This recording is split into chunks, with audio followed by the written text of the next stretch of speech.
on the topic, plugging the talent gap, visibility, teamwork, and transparency to achieve strategic alignment with your enterprise and deliver value. Now, firstly, I'd like to invite on stage our moderator for the session, Mr. Mohit Jauhari, Head SEM Shriram, Pistons and Rings Limited. Now it's time for us to welcome all our speakers. Let us welcome Mr. Nitesh Garg, General Manager, Procurement, MR Coils, Philips.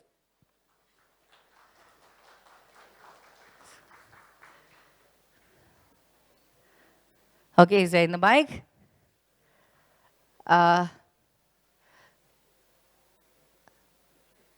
Okay. Sound that no rush, आप इधर stage पर भी कर सकते हैं. It's totally fine. Huh? Okay. Now let us welcome our next speaker, Mr. Saurabh Naik, Supply Chain Leader, Cummins INC.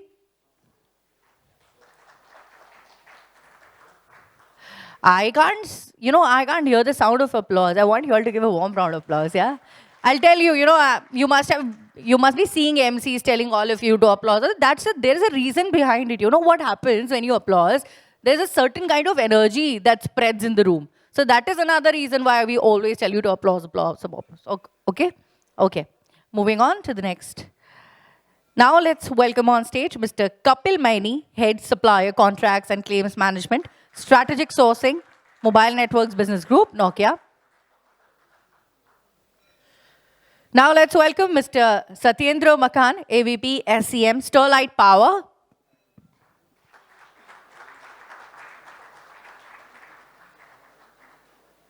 Now let's welcome Mr. Nirlay Sheth, Head Procurement, Marico Limited. Now let's welcome Ms. Priya Srivastava, General Manager, Global Head Passthrough Procurement, Wipro. And last but not the least, let's welcome Mr. Jasjit, Sethi, Chief Executive Officer, TCI Supply Chain Solutions. The panel looks super interesting, and now it's time for us to kickstart it. And everybody, I would really want, if we have some time, you'll get an opportunity to ask at least 2 questions to all our panelists out here. Okay, so pay attention to this. And yes, it's time for me to give it over to our moderator, Mr. Mohit Jauhari. Name, please? Vyoma. Thank you, Vyoma, and good afternoon, ladies and gentlemen. Say it louder because I know you guys are interested. That's why you've come for a post-lunch session. That's the big thing. I mean, why people come after. There are 2 things. One, Vyoma said that people find a bit tough to concentrate after the lunch, but the other positive thing is that we have an audience who actually wants to understand what's going on. So 3 cheers to all of you guys. So I have a very elite panel with me. What I'll do is I'll just have a quick intro with all of them, starting with maybe Satyendar and in that order itself, so that you guys get to know a little more about us, and also the hall kind of fills up by the time we are done with the intros. Yeah. Myself, Satyendar Makan. I am with Sterlite Power, handling projects. Hello. Hello. It's okay? Hello. Yeah. So, Satyendar Makan. I am with Sterlite Power and handling projects. Mostly now I've changed my profile from supply chain to land acquisition, getting a versatile exposure, and having 25 years of experience in supply chain from stores, warehousing, logistics, procurement, and planning. I was prior to Sterlite, I have been with Bharti Airtel, heading the supply chain functions for Bharti telecommunication business, and almost lead every functions in my profile and my personal career, professional career. Thank you. Jasjit. Yeah. I'm Jasjit Sethi. I think I'm the same thing. Yeah. Can we have the handheld as well, so that just in case? Good afternoon. My name is Jasjit Sethi. I handle supply chain practice for TCI. I've been in this industry for more than 2.5 decades. We began this as the first practice in the industry for supply chain way back in 2005, when transport and logistics were still not very common words and it was not a very respected industry. In the last 20 odd years, we've been able to build the largest practice in the country for production logistics, for warehousing aftermarket, as well as for finished goods. And it's a delight to be here with people who actually feel that supply chain now has finally broken the glass ceiling. Thank you. So hello everyone. So good afternoon. First of all, like as Sir said, good afternoon once again. Yeah. So this is Nitesh Garg. I'm a procurement professional, done several streams in global sourcing, other streams. I've 18 years of work ex and postgraduate from IIM Indore and mechanical engineer by academics. So last 8 years, I'm in Philips Healthcare, working in different modalities like X-ray, MRIs, personal health, etc., etc. And then previous 10 years, it was in automotive. Like I worked in companies called Cummins, John Deere, Navistar. And by nature, I am a curious learner and loves to talk about Bhagavad Gita, learn about it. So that is my passion. Thank you very much. Kapil. Thanks, Nish. Good afternoon. I'm Kapil Maini. I am a mechanical engineer with 35 years experience in operations. So I have done supply chain, procurement, and also manufacturing. And in terms of industry, I have been in automotive, automobile, FMCG, and for the last 19 years, I'm now in the telecom industry. Currently, I'm globally heading the supplier contract management for the direct materials of the mobile networks business group for Nokia. Now, just so that you don't get confused, nothing to do with mobile phones. This is the networks business of Nokia, where we give the technology and the equipment to your mobile players like Jio and Bharti and Vodafone. So we are the ones who give the technology and the equipment to them. So that's what we do in Nokia. So it's not to do with the mobile phones, because most of you would relate Nokia to mobile phones. So just wanted to clarify that as well. Mohit. Welcome, Kapil.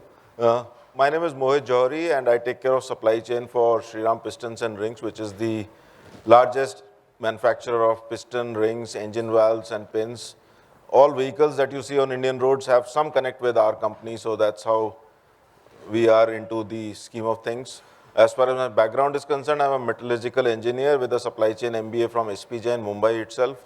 And I've been in the industry for about 28 years now. Tata Motors, Honda Cars, Airtel, Rockman Industries was my previous stint, and now with Shriram Pistons. Happy to be here, and thanks to Harish, who always is up with some kind of a blockbuster. This time also it's a blockbuster, as I just told him outside the hall. And glad to be here. Thank you. Hello everyone. You okay? You hear me fine? Yeah. Okay. This is Saurabh Naik. I am a supply chain leader for Cummins Inc., which in their aftermarket business. I've been with Cummins now for around 17 years. A decade of that was spent in the US. Got back to India to lead their supply chain function. It's around a $4 billion business, and we deal with engines and their components mainly. So glad to be here with all of you. So Saurabh is a customer as far as I'm concerned. That's how it is. Yet you are the one asking questions. So. So connected. So hi, good afternoon everybody. I'm Nirlay, Sheth, and I currently head procurement for Marico Limited. Generally, so it's an FMCG company. Those who don't know, we are into the beauty and wellness space with famous brands like Parachute and Saffola. I've been with them for almost 12 years. Before that, I was with Godrej Consumer. So I've been around 18, 19 years in pure FMCG play across procurement, supply chain, logistics, manufacturing, and NPD. So happy to be here, and we'll be glad to be part of this panel and taking questions from you. Thank you. Hi everyone, good afternoon. My name is Priya Srivastava. I head the customer procurement business for Wipro. Absolutely delighted to be here. It can't get better than seeing a world of people only doing what I do, which is procurement. So I think this calls for a round of applause, guys. We are the world of procurement sitting under one roof. And I have to say, so happy to see so many women around. I mean, it can't get better, right? To see where we are today as procurement, so many women leaders coming up. Absolutely delighted. Welcome, Priya. And she took words out of my mouth, because I was about to say that it's good to have more and more women coming into the supply chain field, because women by nature are very methodical, precise, and very, very far-sighted as far as their planning and vision is concerned. So they're going to add a lot of value as more and more women and the millennials come in. We'll talk about them as we go forth. So as you can see, the theme is, you have already noticed the theme. So there are 5 or 6 key themes. We are going to talk about talent gap. The other thing is visibility, teamwork, transparency, strategic alignment, and most importantly, we are going to talk about creating value. So that's how important supply chain and procurement has become. It's going to create a lot of value for the organizations, as some of my co-panelists would share their experiences on. Not taking too much time, I'll straight away get into the questions because we have 52 minutes left. We'll have at least 8 to 10 minutes towards the end for the Q&A. As far as you guys are concerned, we want to make it more interactive. We want to have your questions, address them if possible right here, otherwise on the sidelines. So I'll come with the first question to Nirlay.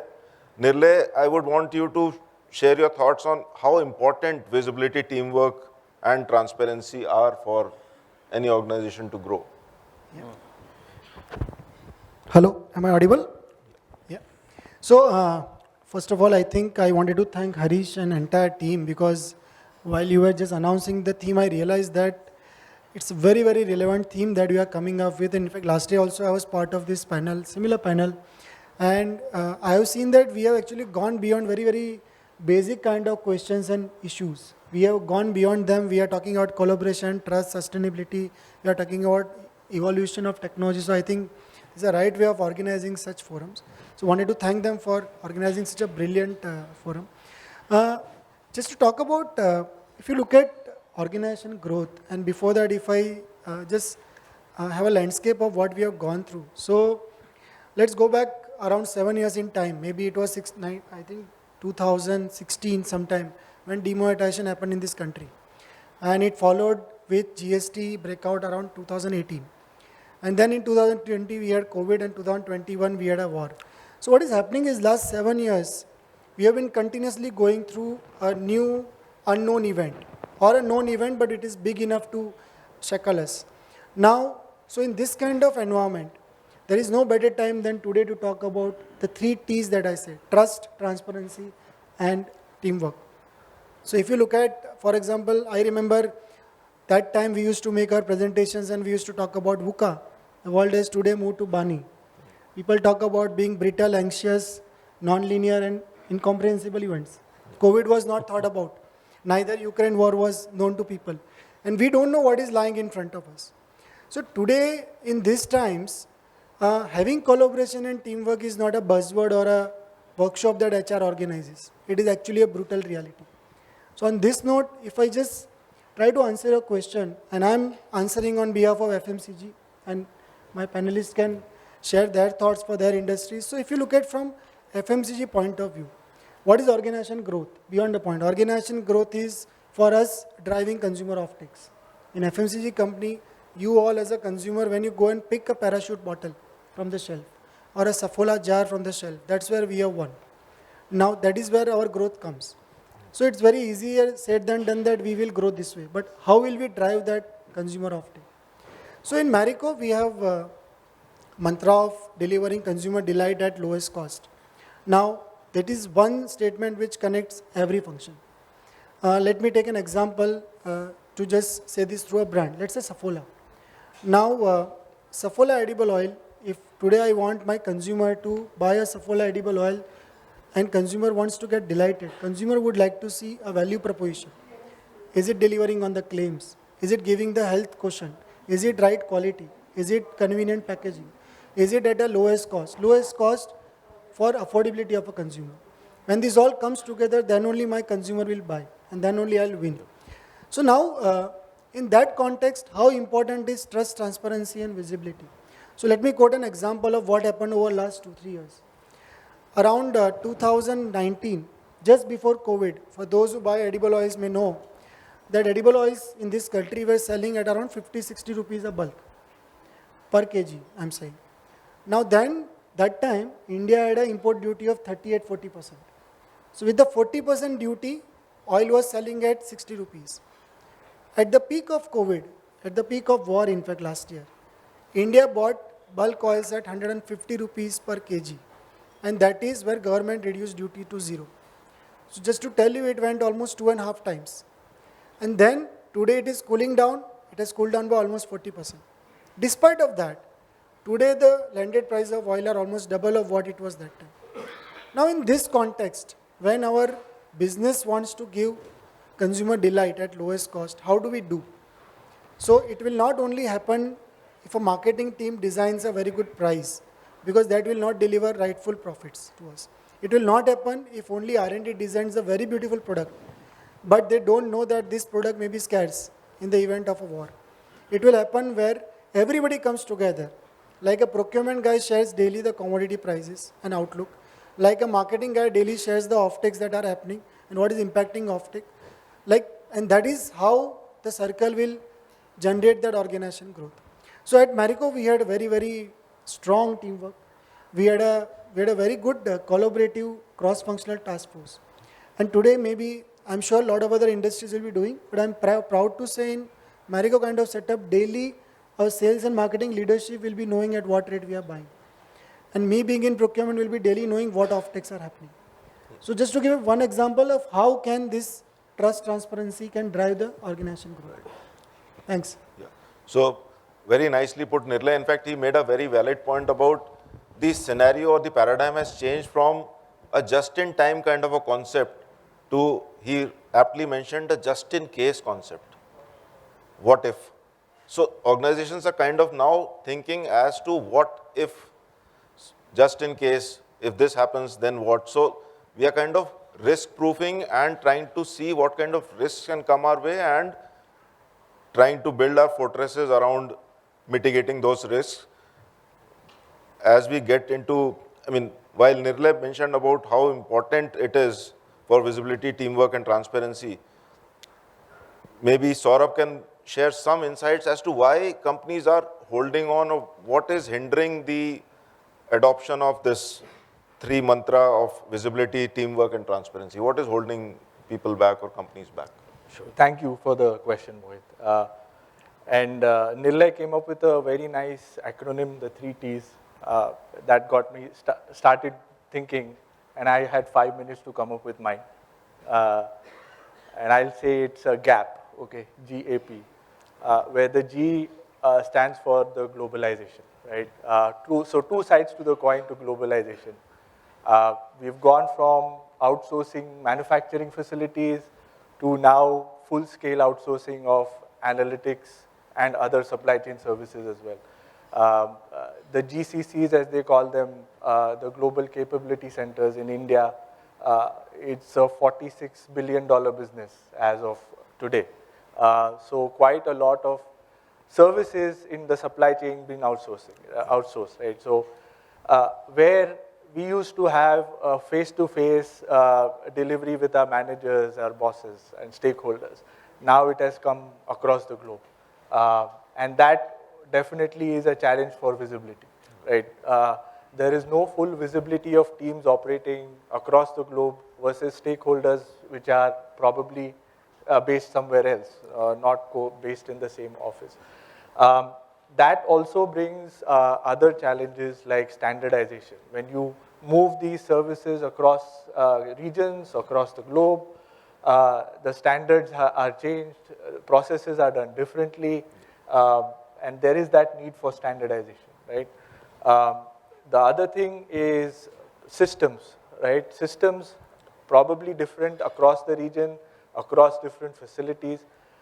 Not too much of integration within the systems, which ultimately affects teamwork, making decisions based on the data, which is probably shared differently once the processes move, and that can cause issues as well, right?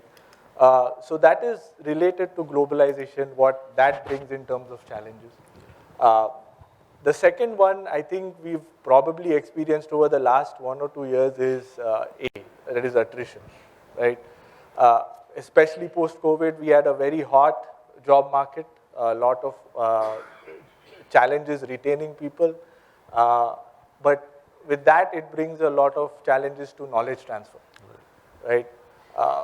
We have people with 30, 40 years of experience moving out of the organization.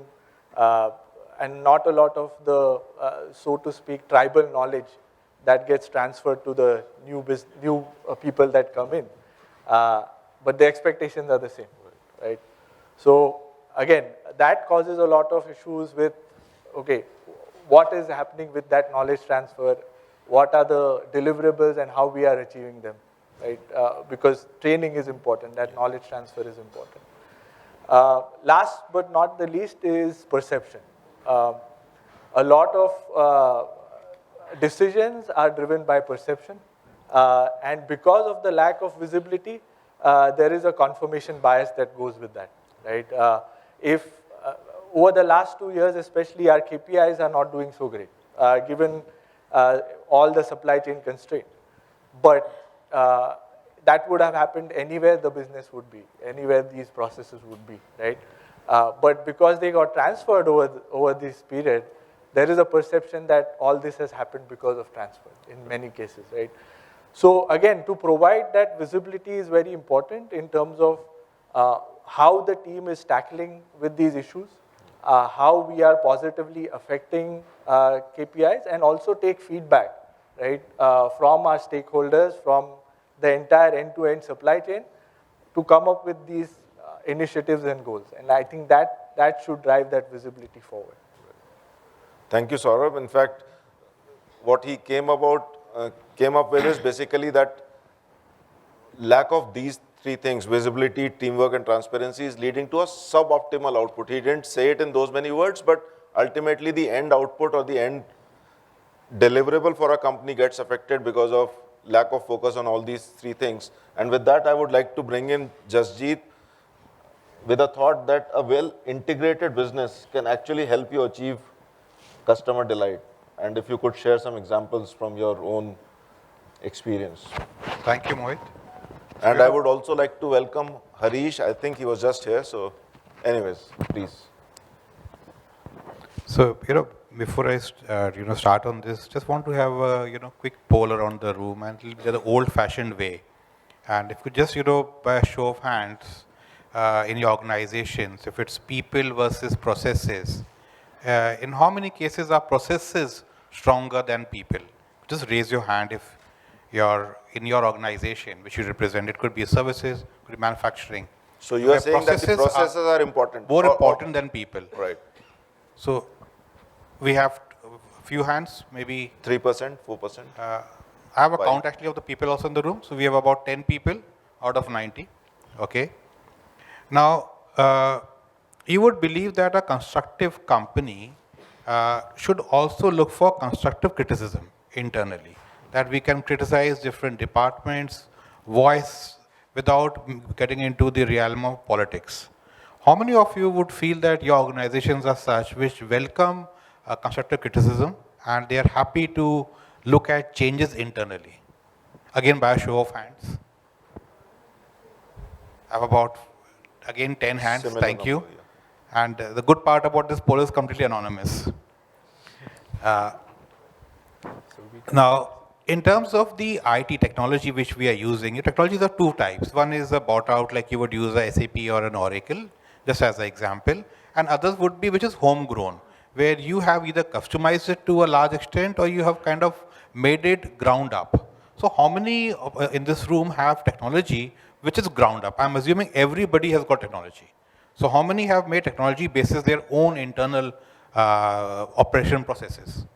Again, by a show of hands. About 20 now, okay.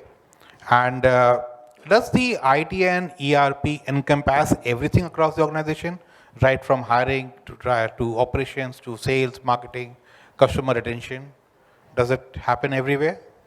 Again, by a show of hands, who have got everything in that ERP? I've got about 5 hands now. And the last question, how important do you think are Excel sheets in the organization? Again, by a show of hands. I think it's same everywhere. You should look this side as well. So I think there is where we have an answer. I think in terms of when you look at integrated business, first of all, in most organizations, the department, HODs or geographies are very strong. And they are all given targets which are for their domain.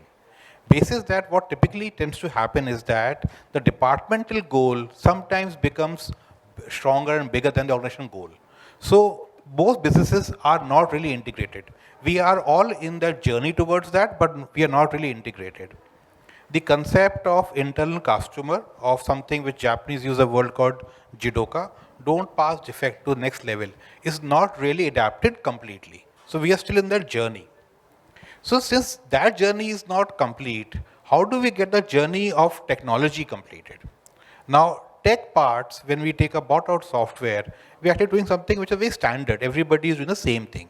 We are just the same thing also with, we know that we have got knowledge of lots of people across the world, and we are doing something standard, but there's nothing unique in that. So your uniqueness only comes in when you are doing something as a layer above or below that and trying to make processes which are different. So typically in businesses, if the operations is dovetailing technology, then you're pretty much a number 2 or a number 3 company, which is just in the game.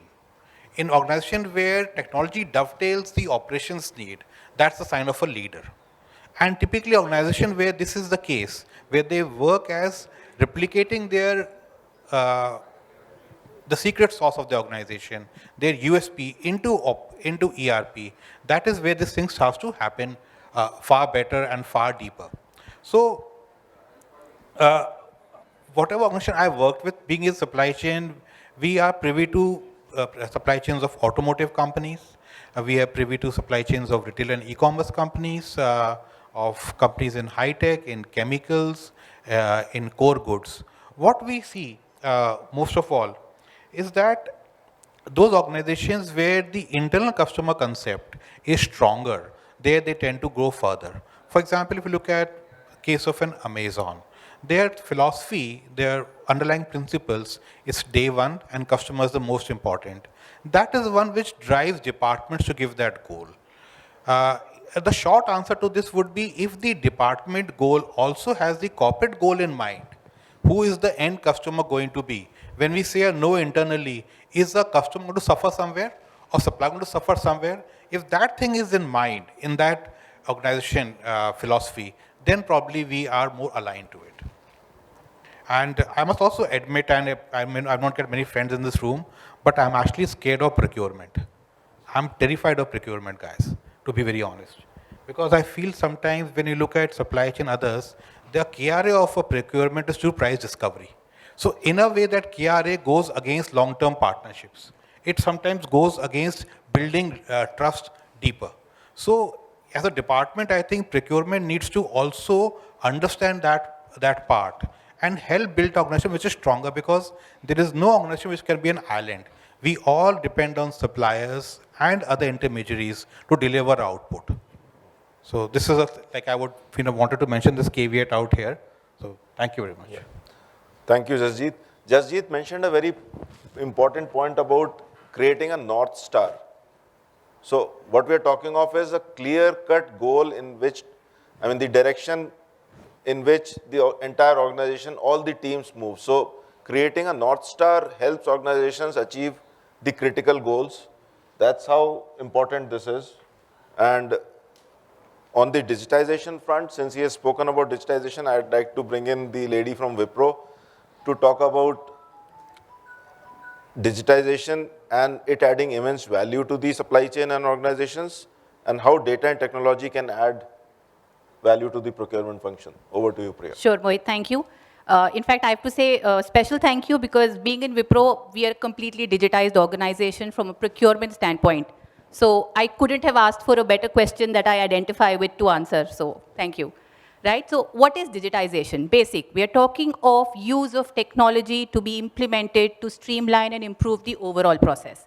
From a procurement standpoint, because we're all procurement professionals here, I'll only use the procurement language, where we are talking of digitizing the complete procure-to-pay process, right? Right from a vendor onboarding, where you have a digital platform, where a vendor enters his credentials for you to have them handy to do your required regulatory and compliance checks, to you having a digitized platform right from a requisition to payment, where everything is on board digitally, all data is available with you at the back of your hand. right? So again, all procurement professionals here, we all of us have a very core focus on the procurement metrics that all of us strive towards achieving or excelling. With real-time data being available, right? I'm talking from a Wipro standpoint, it would hold good for anybody here who has a digitized process. You're talking real-time data being available to you at the click of a button where you know what is your spend, what is your savings, what is your payment term across categories, across partners, across geography, what is the kind of cost-saving initiatives depending on the data analytics that you can do, what is the payment term available with your partners across the board, what is the presence of diversity within your supplier base, right? So we are talking the power of data which actually comes in handy to us as an ammunition, right? Which we as procurement professionals can use to achieve the organization's objective. I'm talking about simple data-driven input which comes in as fact of numbers, which you can use towards your cost optimization objectives. Or it could be an artificial intelligence platform which helps you do forecasting of demand to accordingly plan your strategy for procurement. It could be an AI-based platform that you could do to do your vendor risk assessment, right? So we are talking of how digitization can actually come in handy to us as procurement professionals to go the extra mile with the power of data to work towards achieving the company's objectives. I strongly believe digitization is an ammunition, if used right, can help us win a war for the organization. Thank you. She made a few very, very valid points about data and AI and all those kind of things, but I mean, these are not jargons anymore. A lot of companies are making use of piles of data that they have, the piles of data that they're sitting on. They're churning it using algorithms, using it to throw out projections. So that's how important data management and data mining has become. And organizations across industries are doing it in a big way. So if you don't want to miss out on the bandwagon, get started now. I mean, it could have been yesterday, but if not yesterday, please do it starting today, because that's how important data mining and data management is. I would like to bring in Nitesh here with a poser to him on cross-functional and inter-company collaboration. Yeah. What's your take on this? So, first of all, am I audible? A little less. So I would like to start with again a Bhagavad Gita shlok, which is I'm very passionate about. So, Sir, I have a mic. thank you.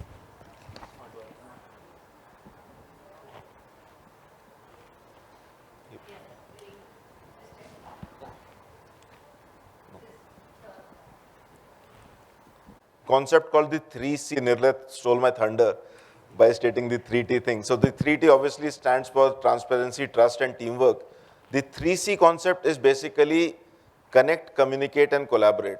So in a digitized world, what we need to do is from the supplier to the customer, or end-to-end in a supply chain, you need to first connect the three elements or so many number of elements, start communicating, and once you start communicating, opening up out of your silos that you're sitting with, then the collaboration would obviously start happening. So companies who have opened up this channel of communication across the supply chain are the ones who are thriving or surviving now and going to thrive in the future. Thank you, sir. So I'll start with a shlok, one of the most famous shlok. Karmanyavadi karaste, ma phaleshu kadachan, ma karam phale turbur mate, sangotsa karmani. I believe most of us would have heard this shlok at some point of time in our life. Karm karo, far ki ichha mat karo. That is what we have learned. Perform our duties and forget about the result. Leave that result to the God. I'll try to give you my interpretation about it. I'll come to the collaboration residing on this. So first is fix the goal and then take steps in right direction. That right direction is very important. So for an example, most of us want to become rich, wealthy. So one way is we can become dacoit and perform robberies to become wealthy. Or other way is we can consistently work towards attaining richness in life. So here I think we all know what the right direction is. The second part, when I broke this shlok or started living it, is perform the duties. Do 100% to what you want to do, give that 100%, and then get detached from the outcome. Like, for example, a student preparing, like now there's a competitive exam scenarios, student preparing for exam may look for 99%. He should do whatever it takes till the time he submits the answer sheet. And then once he submits the answer sheet, he should not be bogged about what the result going to be. Like something what Dhoni has been percolating and all those things. To me, these are the most important tenets which brings productivity in all walks of life. And work is definitely one of them. With this, I want to move towards a collaboration thing. So collaboration, I take the clue from Jasjit sir. How many of us agree that is collaboration an agreement? How many of us agree that isn't an agreement? Can I have a raise of hand? No one. No one agrees that collaboration is an agreement. Can I have a raise of hand?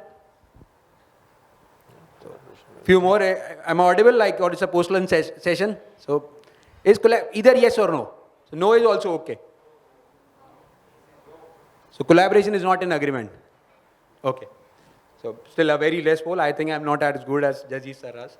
Okay. Let me try to share my view about the collaboration as this is a topic. So, from a theoretical definition standpoint, collaboration is like where two or more people, individual, work together to achieve a goal which is more than what can be achieved in a silo. And from a cross-functional collaboration standpoint, it's a process where individuals from different departments with a different expertise work together towards a common goal. This is a theoretical definition. Now let's come to the pragmatic side or the practical implementation, which I feel which we are doing. So to me, it's an application of diverse opinion to bring out the common goal or to reach out to common goal. Like there may be a difference of opinion in what the goal is individually, like how do we perceive, like someone talked about that different departments see it differently, like from the same outcome. There may be a difference in how do we reach to that goal, the process we follow, the way of execution. Like for example, like we all are procurement professional. Let me take a procurement example. Like suppose there is one project, we want to execute some project. Procurement may look for a productivity, cost saving as the most important target, as sir mentioned, say $1 million.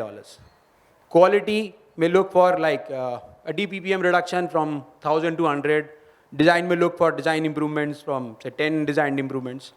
And now it is a perfect scenario of conflict where like previous example, like different horses with the same goal running in different directions. So nothing is moving. At times it's a jam-packed.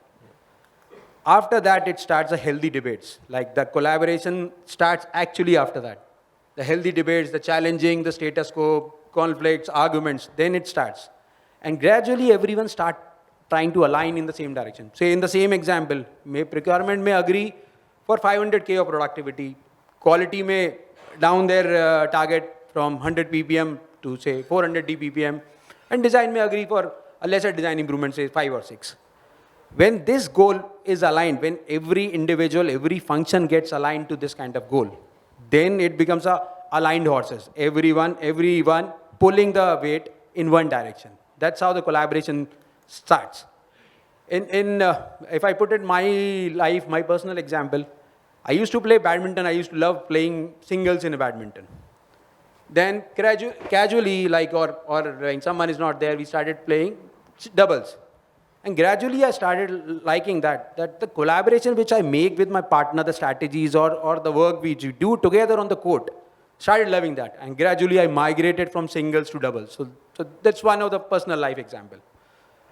So from a work perspective, like I come from a medical healthcare company, Philips.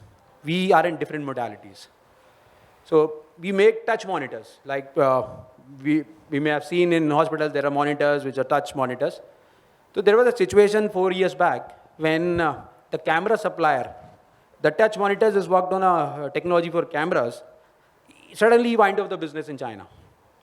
And there was no contractual agreement. He was our tier 2. So we were not very much aware of what is going on behind the scenes. It came to us, and then when we projected to our business, so business started feeling that this is a pure supply chain procurement problem. Supplier has gone wrong. And business acknowledges the problem, but they were not party to the solution. And it was a predicament at that point of time for me leading that business from a procurement standpoint. So then we drived out, thought about it, and with excellent communication, like we precisely jotted down and with the clarity in goals, we persuaded that business that though this is a supply chain procurement problem, but it needs a technological solution. As the current camera technology which we are using is obsolete. So no one in the world is using the same technology cameras. And it can bring a holistic impact on our system sales in terms of, like, it can make a revenue loss or even a market share dip if we are not able to sell for a few months. Then business understood. So with this thought process of enterprising visualization, I brought that end-to-end view during that whole scenario from like sales perspective, revenue numbers, like making it aligned with the business goals and then balance sheets. Then business started aligning it. And this is where I feel like from a collaboration standpoint, one is a functional collaboration. This is where overall top-down collaboration comes in and where we as supply chain procurement people can aid business. Because I always feel like we have a much more view than any other people generally. So with that, there is a collaboration started. We had a technological deep dive. We started empathizing with each other. And then there was two parts of the solution which we put in. One is definitely led by procurement. We immediately tried to get hold to the last root of the chain, like camera supplier, and then there is a lens supplier, last root of the chain, and to the root cause. Fortunately, we were able to bring one more lot to our tier 1 supplier in Italy so that we delay the halt if it happens. Second part is now the collaboration, now everyone is aligned that all horses are now together. Marketing, clinical validation, R&D, quality, procurement, everyone is together. Now, unitedly, we are making a business proposal that we need to ship one Philips system to Italy. We all decided that one top person working on this as a team member should be stationed at the tier 1 supplier. Intent was, like, once the solution comes in, solutions were like, every day there was something new coming in. We should be able to convert it to the monitor, test it then and there, and give a solution, propose a next step around it. So we were able to funnel down one solution out of 7. So here, I want to bring that one more important point. Like as Philips, we sell all kind of medical equipments like X-ray, ultrasound, MRI, CTs. And these touch monitors are used across modalities, where this intercompany thing comes in. And with different geographies, we manufacture across like US, Netherlands, India, China, Europe, there are many factories. And these are being used in different intercompany thing. This is where I think, as a procurement person, I brought that systems knowledge, that now the technology has gone obsolete, we are introducing a new technology. Can that be deployed across? So with gradual, like first we introduced in our system as we were bleeding, and then we deployed this idea across modalities. So what had happened is, first thing is, this is deployed. And Philips as an intercompany use the leverage. Second is, as like we all use or mentioned about the pricing, the volume increased, and I as a procurement manager has a much more leverage of the supplier for a negotiation, for other benefits of the supply chain, inventory holding, logistics, others, etc., etc. So this was my personal view about the collaboration. One last thing which I want to say is, generally we see, which is perceived, okay, there is a meeting happened, everyone aligned, collaboration done. So personally I feel collaboration is a journey, it's not a destination. It has to be a continuous improvement kind of thing. So and it is like a filter coffee which is to be made a night before, not an instant coffee that 10 minutes meeting happened and the result is there. So we have to be patient enough to get reap the benefits of collaboration. That is my view about collaboration. Thank you. Nicely put, Nitesh. So collaboration, ladies and gentlemen, is a journey. We have covered collaboration, visibility, teamwork, transparency, strategic alignment is what we all spoke about. Now I'd like to get in Kapil with his thoughts on how can value get created by a procurement function. So the procurement function of old versus the procurement function of current generation, which is creating a lot of value. What are your inputs or takes on this? Thanks, Mohit. So first of all, being the last one on the panel. No, there's one more. One more? Okay. Yeah. Anyway, so you have to be wonderful, cognizant of the time. Wonderful insights from all my fellow panelists, and also I've been hearing some of the panel discussions in the morning. So I'm going to maybe go back to the basics. It's like going to the kindergarten and trying to keep the things very, very simple. You all come from varied industries. So if I start to talk about what is relevant for telecom or FMCG may not make sense for an automobile or an automotive guy. So let's look at it at a very general and a basic level. So it's like going back to the kindergarten and seeing what will make sense for my business from a procurement standpoint. When will they think that I am adding value? You know, at least in my 35 years of industry experience, I have heard so many times the business saying, hey, I don't see your cost savings in the P&L. Where is your cost saving? You report so much savings, but we don't see it in the P&L, right? So I think one fundamental thing about being perceived as a function that is adding value.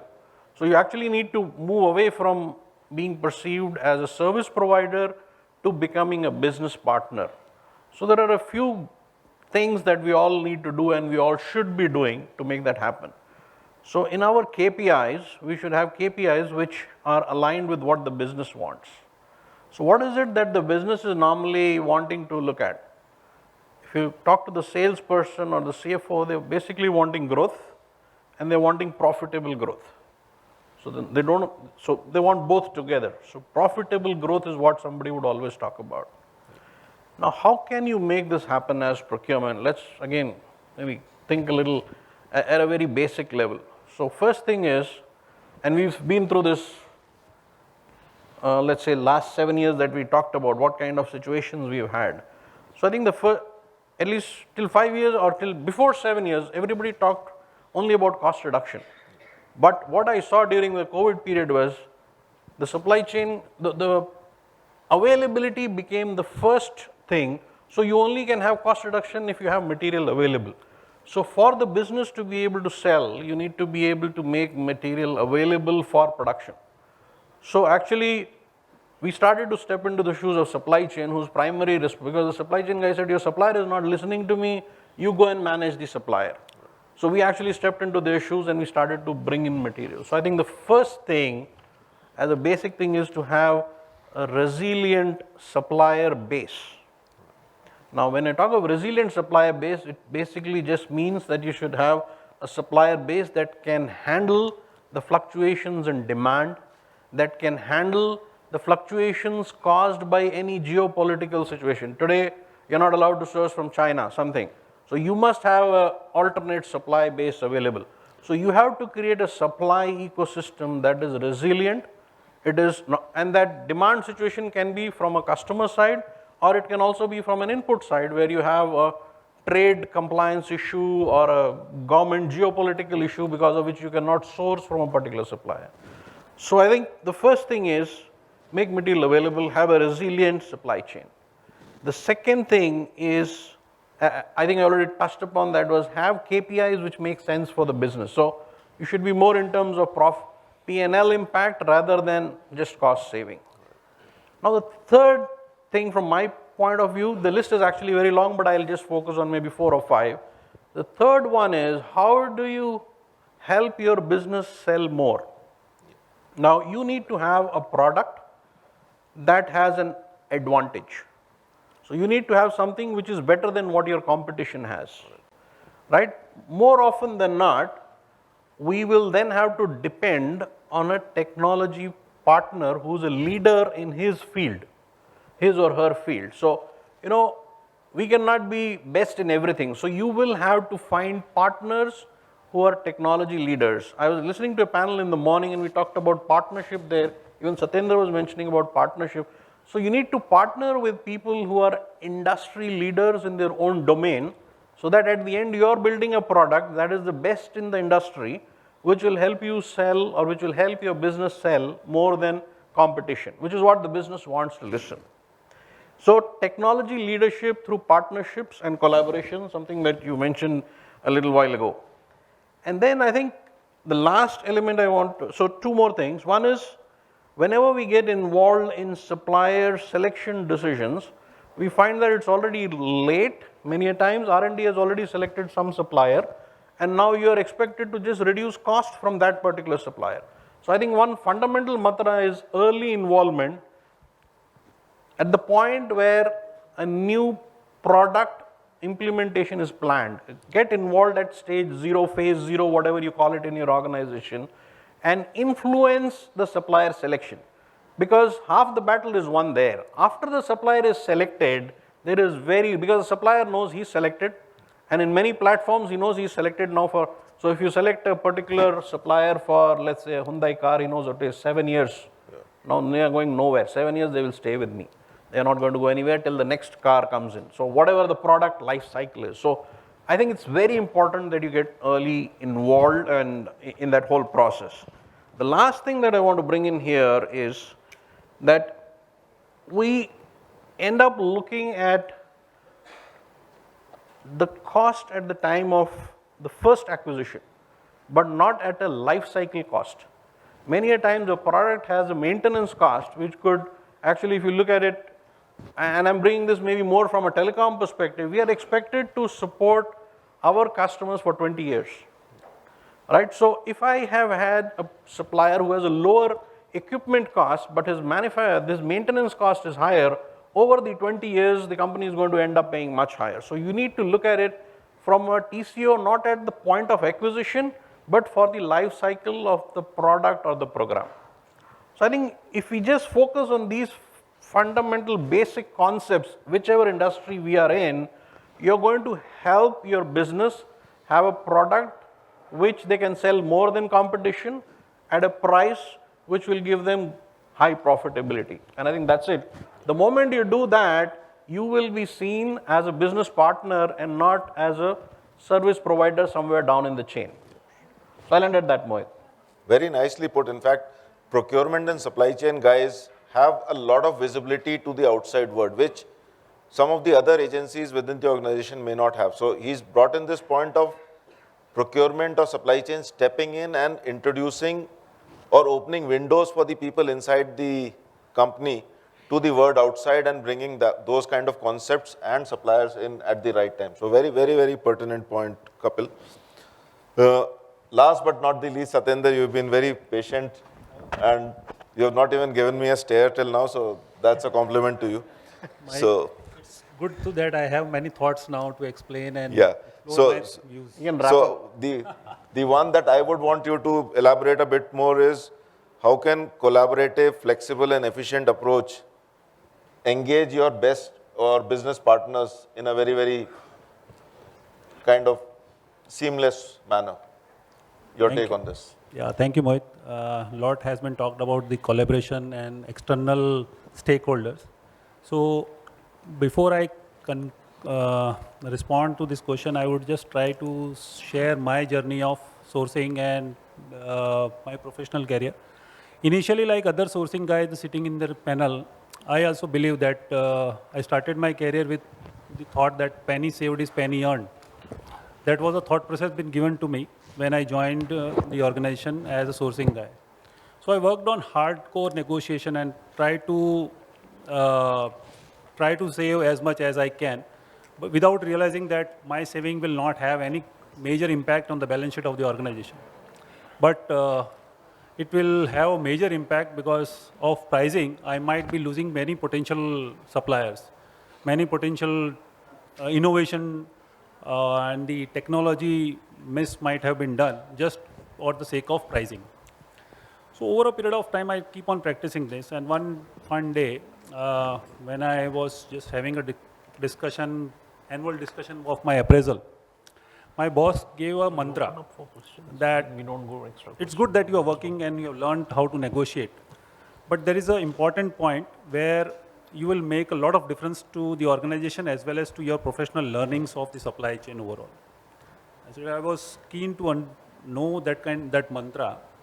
So he told me that it's good that you do hard negotiation and bring bring revenue to the company, try to save as much as you can, but try to make the task of the supplier or the stakeholder or the partner easy instead of making it difficult.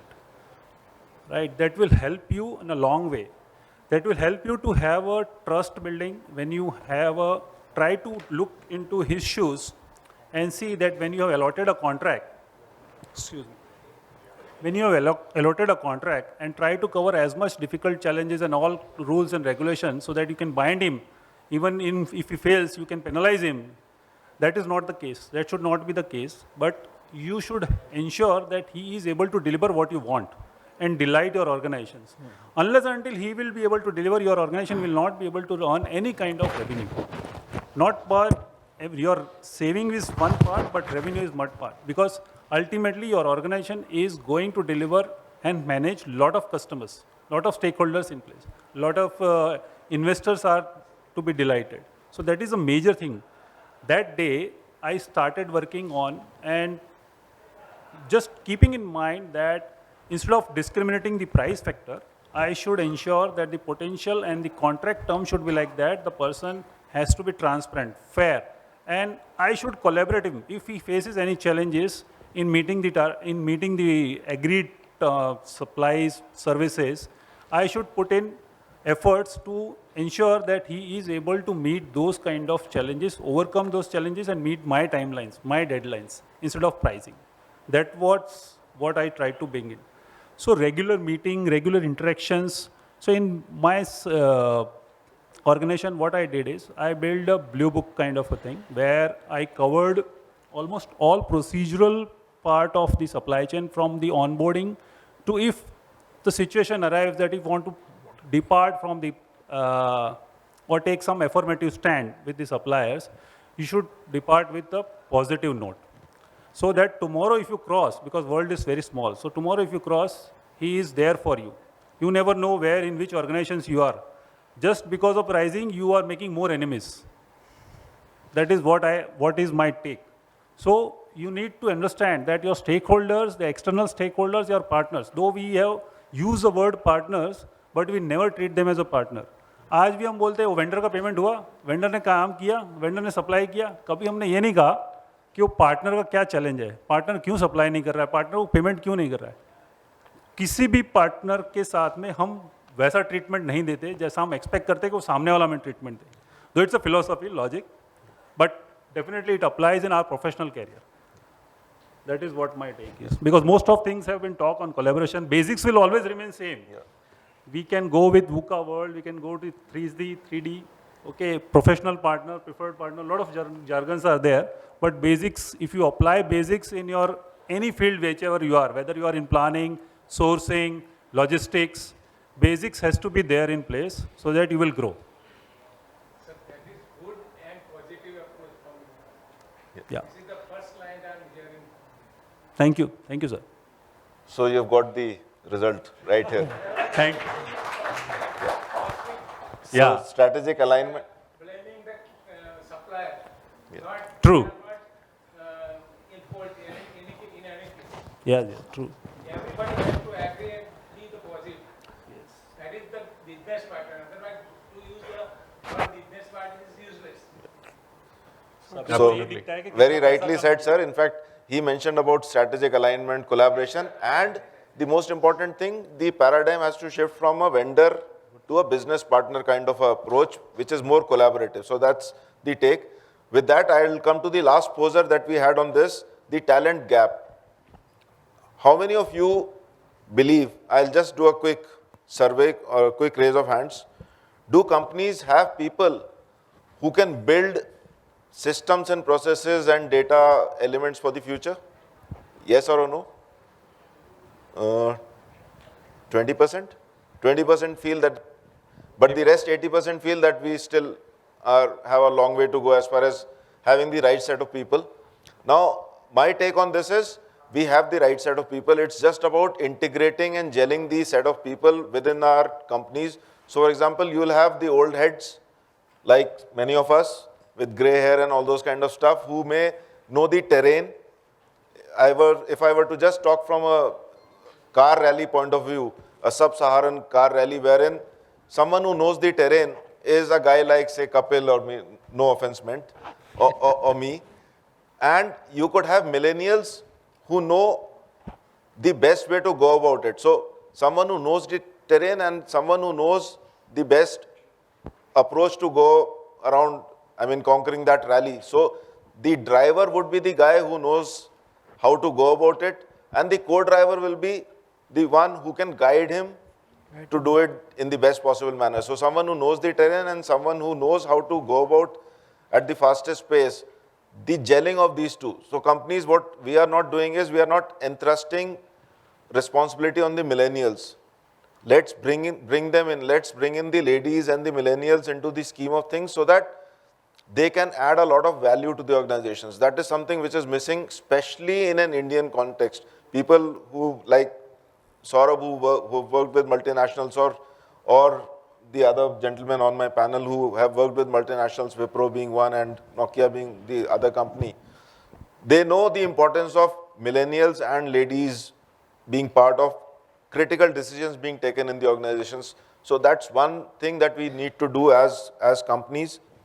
Now, there was a study done by McKinsey. I'll just throw a few set of numbers. How many of us use data analytics for talent recruitment? Just maybe 1, 2, 3%. Across the globe, 40% companies are using data analytics for talent management, and for talent development, another 31% are using data analytics. So data analytics has become very, very important. 360-degree assessments. Social media is being used to recruit and manage talent. So things are changing, and it's only a matter of time before all of us change by design, or we'll have to change by default. So that's how important this change and this journey is.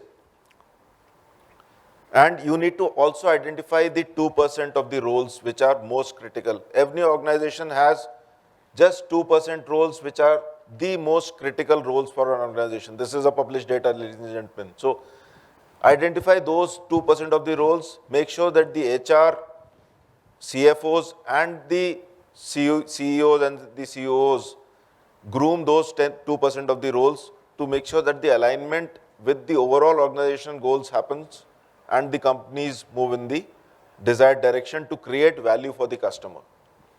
With that, it's a wrap because we have exactly 0 minutes left, but as indicated in the beginning, we'll have a few questions for you guys. So you can first raise your hand, introduce yourself. If it's a pointed question, take the name of the gentleman or the lady as per the names mentioned over there. So Mohit, before we take a questionnaire session, I would just like to add few. Please. So, see, August 23, right, has made every Indian a pride. It was a successful launch of Chandrayaan-3 at 6 p.m. So Let's give a round of applause to that. Come on, please. Right? How can you not? I was like starting and then seeing nobody doing it, so I was like, stop. But then let's do it.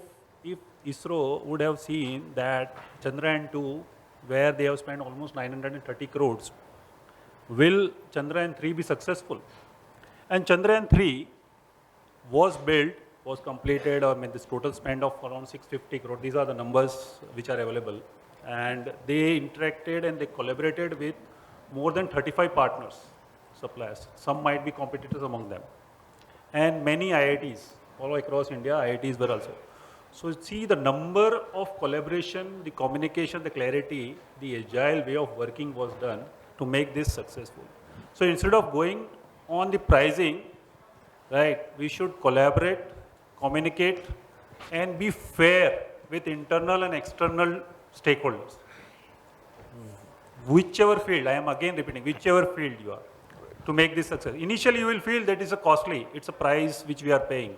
But whenever you will feel the success, the price will not have its importance, price will lose its importance, and the success which you have achieved will overcome the price. Thanks. Thanks for the inputs. Yeah, you were. Hi, I'm Sunny Sevlani. I'm heading procurement for Cosmo Specialty Chemicals. So I have two questions. So see, one, we talked about collaboration. So is it to anyone specific? I think Nitesh can attend the first question. The second will be for Priya. Right. So regarding the collaboration, we talked about, okay, it's always good to have this with the customers or the cross-functional collaboration. But do you think that a structured approach for collaboration is still missing? Because there are a lot of approaches available in the industry like design thinking? Because I have seen that many times people get into a room, discuss, okay, come up with the problem, but end up into spending 4-5 hours in a meeting and not coming out with a good solution. This is number one. This is question. The second is that for the data analytics, for the structured data, I think industry has gone and taken a lot of work on data analytics. But what about the unstructured data? My experience is that we are still leaving a lot of unstructured data which is not being used. So how to go about that? So these are the two questions. Yeah. So thank you, Sunny. Very relevant question, and thank you for asking this. I'll share my view. I don't have a perfect answer to this, that's structured and other things. I feel there are so many aspects to this collaboration word. This is philosophy, and this is not new. This has been ancient in our history, like if I talk about India only. So as you said, like generally what in multinationals and with working with European company, I realized like we call this peel the onion.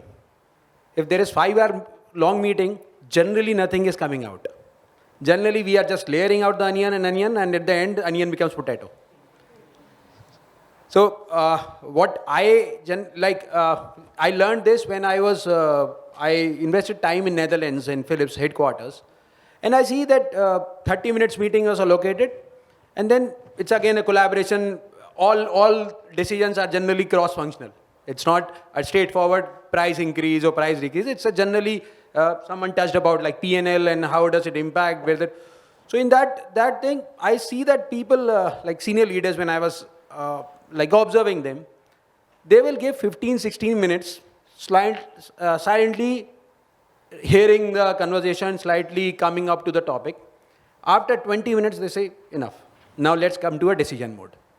And whether right, wrong, it become a collaborative that these 10 people, 8 people sitting in the room took that decision and move on. It may be wrong. It is okay to look back on that decision after few months or few weeks and see that there is a course of correction there. So to answer you, like again, this is a philosophy. There is no structured way. There are so many things which companies are doing.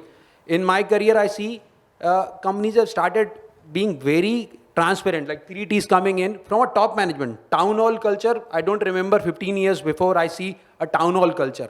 Now in a town hall, when I see a CEO, like in a big company's multinational global thing, he's ensuring that a time zone is allocating everyone, and then they're sharing the shared vision. They're sharing the goals of the company level so that it percolates like, because generally what I felt is like sometimes it is your goal. It is not my goal. Collaboration gone for a toss. Now, gradually they're trying to bring those KPIs, common aligned KPIs, shared vision, one source of truth. Those are things which structurally, as I said, it's a patient journey. Gradually it is transforming, but there is, and personally I feel this work from home, COVID has brought in, and this AI coming in, it is even more pressing need to improve on the collaboration. But structured approach, there's long way, and it's a journey. Gradually we are evolving and moving ahead. I hope I answered you. Yeah, Priya. Thank you. Yeah, sure. So I'm guessing the unstructured data was for me, right? Yeah. So again, like he rightly said, right, it's a journey. You can't expect any organization to move from a 0 to 100 overnight.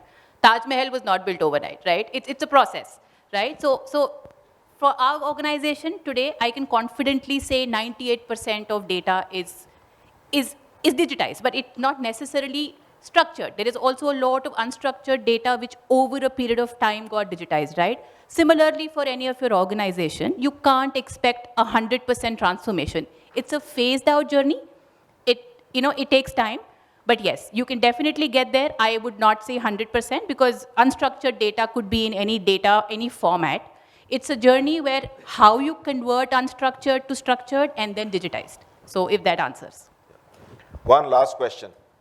Or any one of my panelists, in case there's an afterthought that you want to share. Just wanted to add one comment to what Priya just said. Please.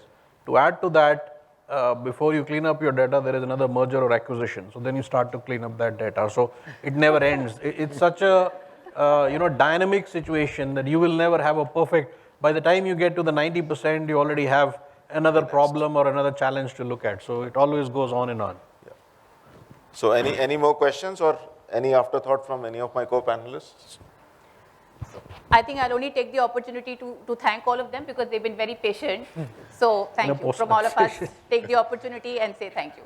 Yeah. Thank you. Thank you. All right, so with this, I think we're done with this panel discussion. Thank you so much to our moderator, Mr. Mohit Jauhari, for conducting such an interactive panel discussion. And of course, many thanks to all our speakers. And I would like to request our moderator to present the token of thanks to all our speakers present here. So can we have the mementos on stage? This would be named, right? One by one you can. Okay. Yeah. So. Thank you so much. Nice having you. Thank you very much, sir. Yeah. Nice input still. Thank you, sir. Thank you, ma'am.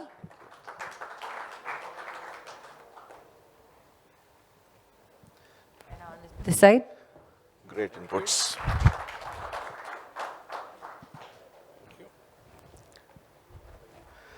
Thank you, sir. Thank you. Very nice. Thank you. Very, very nicely put, sir. Thank you. I think we should open it like this. Last but not the least, you got the largest applause. And sir, as you are receiving it last, I would request you to present it to our moderator, Mr. Mohit Jauhari. Yes. I must say this one panel discussion was really very interactive. Our speakers made sure that you all participate fully, and you all did. Thank you so very much for being a lovely audience in here. And now let's go ahead for a group photo.